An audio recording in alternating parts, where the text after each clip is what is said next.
I remember doom scrolling on TikTok when I was like 21. I freshly graduated uni. I had loads of student debt. I had no idea what I wanted to do with my life. I felt anxiety because there was no clear path. I was going to wake up in the morning, no job, no income coming in, nothing. Everything was just scattered. And I feel like a lot of people feel like that in their 20s, which is common. And I remember that night I was scrolling on TikTok or Instagram Reels, and I came across this woman who was celebrating her 25th birthday, and the text on screen was like, "I'm so proud of all I've achieved, blah, blah, blah," like just something along those lines. What I remember is she was in Paris. She had the Eiffel Tower behind her. She was in a robe and she had a towel on her head and she was drinking champagne. And I vividly remember thinking to myself, I will never achieve something like that by 25, because I was thinking of where I was and where that was at the time, how little there was in between for me to achieve something like that. And I remember this pit in my stomach thinking, I'm cooked. Like, I'm literally cooked. There's no way that I'm going to achieve that sort of thing by 25. And to think that I'm currently 25, I'm filming this video in the French Alps on a trip that I paid for. It's a random Tuesday in March. I've taken myself to Paris. I've done more than what I believed I couldn't do in that moment when I was doom scrolling. I saw that girl's video. And when I think back and I try to pinpoint what actually changed the most in my life, aside from the obvious things, working hard and investing myself and etc., it's literally mindset. I know that sounds annoying, but what I want to do in this video is kind of explain what people say when they talk about mindset. I'll start by saying that now, today, this version of me would never, ever in a million years allow myself to spew those words, "I will never achieve that." If I see it and I want it, even if I never achieve that thing in my life, I will never allow myself to say I could never or I will never achieve something like that. I do not spew limiting beliefs. Now, this is something that I've always had and known, but I didn't take it seriously. And I'm not saying this in a woo-woo way, because I know that like if you're a super logical person and maybe you have no spiritual beliefs, I'm Christian, I believe in God, that's a whole other video. But even if you're not super spiritual, you know that by saying those words out loud, you're making your subconscious believe that they are true, and your subconscious mind is what rules everything, right? So something that I think people get confused a lot, hopefully this is not too distracting, something that people get confused a lot is that when you fix your mindset isn't just completely fixed and that's that. No matter how strong your mindset is in a positive or optimistic way, you always have to work on striking down any negative or limiting beliefs. As an example. So right now I'm experiencing a lot of human psychology because I'm on this ski trip with a bunch of people who have never gone skiing before, including me. I went skiing once when I was 13. I wasn't confident at all. I barely remember that moment. I just came off a blue hill, which is, I guess, like a medium level when it comes to skiing. And what has helped me kind of get things fast is simply removing the fear from my mind and the belief that I can't ski. So I came into my first ever lesson that I did back in London where I live. I did my first ever lesson thinking to myself, I am a good skier, I can ski, point blank, period. And then when I got on the slopes, of course, you see a big mountain, you're going down these little curves, you're thinking, damn, like this is a little bit scary. You get that little feeling in your stomach. I don't let that feeling win. I tell myself, I've learned the technique, I have an instructor here, I can do it. So I'm going first when the instructor says, okay, go, it's your turn to do it now. I'm going first and I'm believing in the technique and I'm believing in myself and I'm actively in the moment removing that fear and limiting belief in my mind that there's something wrong or the technique's not going to work or that it's scary. I tell myself that I can do the thing, and even if in the moment I'm still feeling like nervous, I'll say, I can do it. I'm in control. I can do it. I'm in control. I did that the whole entire trip here. And, you know, there's like a little running joke of how I'm like an instructor because I'm taking all of the beginners, people who haven't necessarily made it up to the green and blue yet, and they were just on the baby slopes. I've been taking them up and helping them get through this. And I started when they did, you know, and a lot of it, I believe, has to do with your mindset. I think I've turned into this person in people's perception that I'm the person that's just good at everything. You know, I can just hop into some sort of activity and be good at it immediately, or you're just naturally gifted or something like that. That's not me. Maybe there's an element of that's true. But what really is happening is I'm constantly working on my mindset. I know the person I want to become. I want to become the person that goes first, that's a leader, that people look up to, that people respect, that people feel comfortable around, that people don't feel fear around. So therefore, when I move in my everyday life, I move in that mentality. And this is the part that's important. This is how you fix your subconscious mind. You fix your subconscious mind by, in everyday little task, doing the things that you want to do in the big tasks, right? So I just said, I want to be a person that, you know, just makes people feel confident and like I can do the thing, right?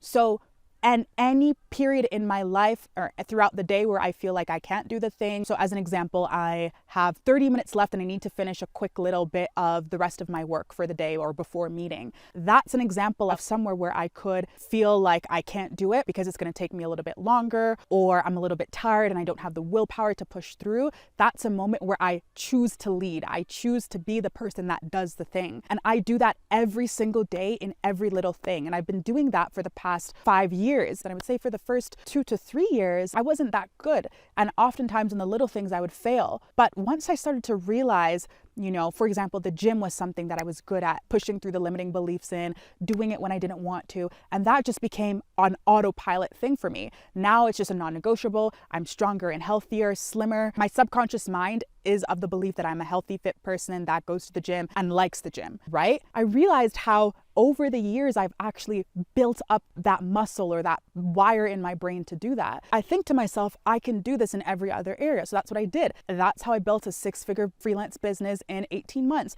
That's how I've, built up savings to move from Canada to London, because I had to practice sacrifice. I had to practice not spending money on other things and building it up for the future. All the things, you get what I'm saying? Like, it's every single day I'm waking up to choose to be that person, and I'm working on my subconscious mind. And then that goes into the things that you say. So the things that you say to yourself, I can't do it. So there's girls skiing here, guys skiing here. Instructor will say, okay, follow my lead. I can't do it. Yes, you can. You can do it. Maybe you did it once and it didn't work, but that doesn't mean you can't do it. You try again. You try your best. You can try and it can get you there. So I just think that the way people speak about fixing your mindset is okay, you work on fixing it, it's fixed and that's it. No, it's work every single day. That's why you are rewarded when you have a strong mindset greatly, because it is a lot of work to maintain, to stay like the athlete that has the amazing figure and excellent ability.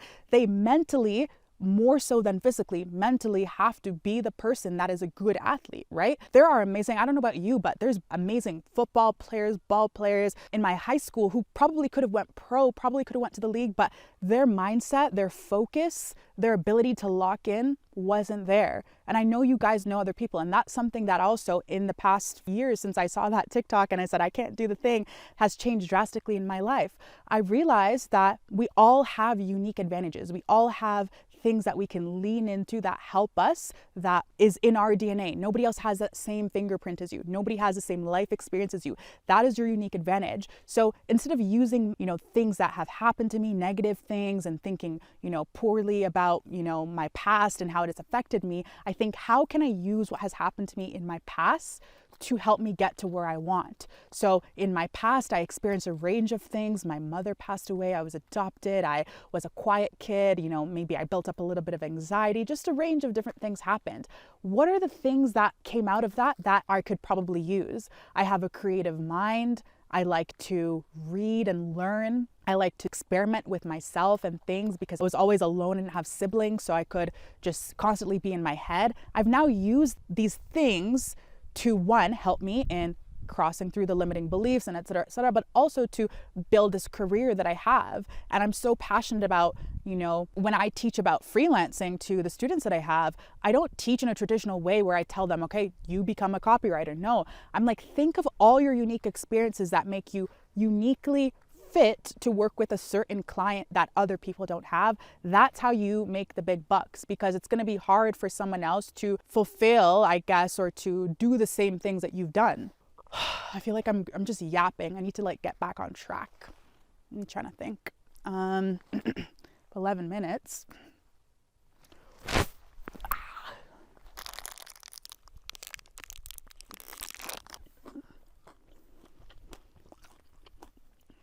But all in all, what it comes down to is working through those limiting beliefs, slashing them every single day, and in the little things, choosing to do the harder thing, right?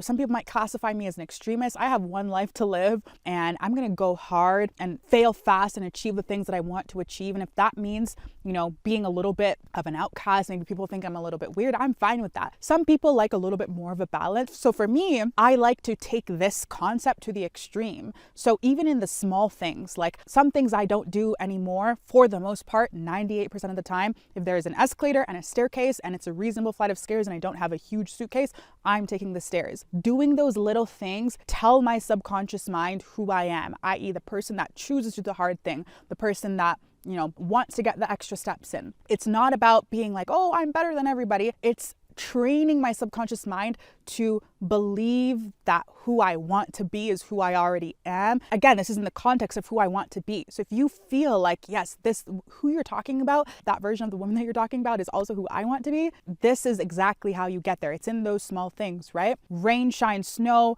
getting up and doing the thing you said you were going to do. That creates self-trust. If your subconscious mind knows that you're a flopper, that you don't even show up for yourself, it's never going to believe that you can do the bigger things that you want to do, right? It starts in those little tiny things along the way.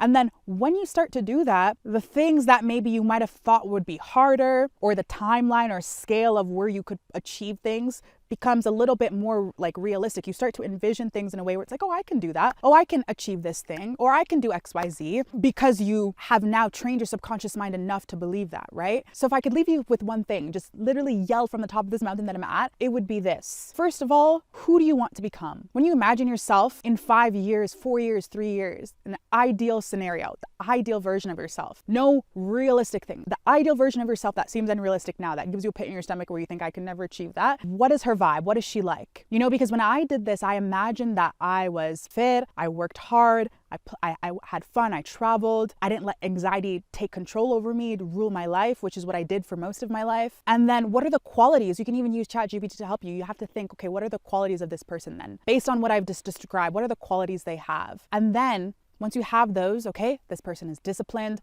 this person is loyal, this person is a leader, this person is patient. Every single day before you make an action, you want to stop and think to yourself, is this moving in that direction? Of course, it's annoying and frustrating and who wants to do that every single, before you make your breakfast? Do I have this cookie or do I have the oats? But in those small decisions, every single day, they're going to add up and compound and help you become that person, right? That's literally the code. That's the cheat code. Again, if I could scream it, anything from top of the mountain, it would be that, right? Just go through that process. And if you fall off, hey, get back on the saddle and try again. The first 2 years, I was doing the little steps, but I wasn't going all the way. Now, those little steps help me get to this point. This point that I'm at now, it's like second nature for me to do those small things that I was struggling with before. And now I'm at a new level on the mountain. I'm on a different hill and I'm learning about different things, different areas of my life that I maybe never noticed before because I was too focused on those other things, which is good. It's another level and it's pushing me out my comfort zone even more and more and more, right?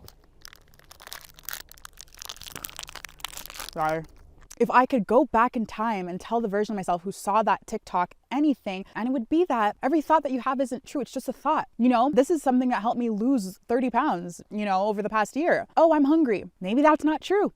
I wish people taught us this. I feel like this is important information to know as humans. Why doesn't nobody tell you that? Oh, I'm hungry. Maybe you're not hungry. Maybe drink some water, wait a little bit and see in 20 minutes, are you still hungry? A lot of times it's like, actually, I'm not hungry. I'm annoyed that I had a poor day and I want to eat to fulfill this void that I have in me, this emotional void. And it's the same with, I can't do XYZ. I'm not good at this. If I could go back in time when I was like 10 in math class, when I used to tell myself I'm bad at math because I couldn't get the concept, maybe it was a teacher teaching it in a way that I didn't understand. Maybe I needed some more practice. I would tell myself never to say that I'm bad at math. And I don't care what anybody says. Oh, there's different types of people that did that. No, for me, gaslighting myself or being delusional about who I am or who I can be, that's the cheat code to achieving what you want. There are people out there, Belle Gibson, the girl that started that blood company where she, get a little bit of someone's blood and then see all the health issues they have and all that stuff. And then even WeWork. All of these people are some founders who raised millions of dollars. I think with WeWork, even billions of dollars, or their business were valued at billions of dollars with a fake product that didn't even work. There was lying just because they believed enough. They could convince people to believing that they had something going for them. And with brute force, just consistency, they achieved massive success. A lot of them, I think, except for the one who had the blood company, didn't even go to jail or face any consequences for their actions for, potentially harming people. Just because they had pure belief in themselves, they were able to convince other people of this delusional world they were living in. And these are people who got millions of dollars put into accounts to help them build their business and right? So if they can do that on a big scale, I'm not saying that's good. What I'm saying is that their pure belief and charisma can get them to that point. You can get yourself to from point A to point B, from point B to point C to achieve the things you want to achieve in life. Simple as that. And if you need to watch this over and over again, or you need to write down over and over again, or you literally need to spend 30 minutes a day, or when you're in the moment doing something, or if you feel like you just can't get up, you can't do the thing, or you feel like, I just can't, if you need to just dig deep and repeat to yourself, I can do it, I'm in control, whatever it takes, right? Whatever it takes. The things I be doing, people would think I'm a lunatic. The things I have to do to, get, Danae, you got this. 2 more hours. Who do you want to be? Who are you? These are the things that I'm repeating in my head constantly. And maybe for some people, it's not like this, right? I assume if you're watching this video, you're struggling to get where you want, or this is resonating with you in some way. So I assume that you might have to go do a little bit more digging, working a little bit harder to fix the mindset than other people. That's fine. If other people, it's easier for them, good.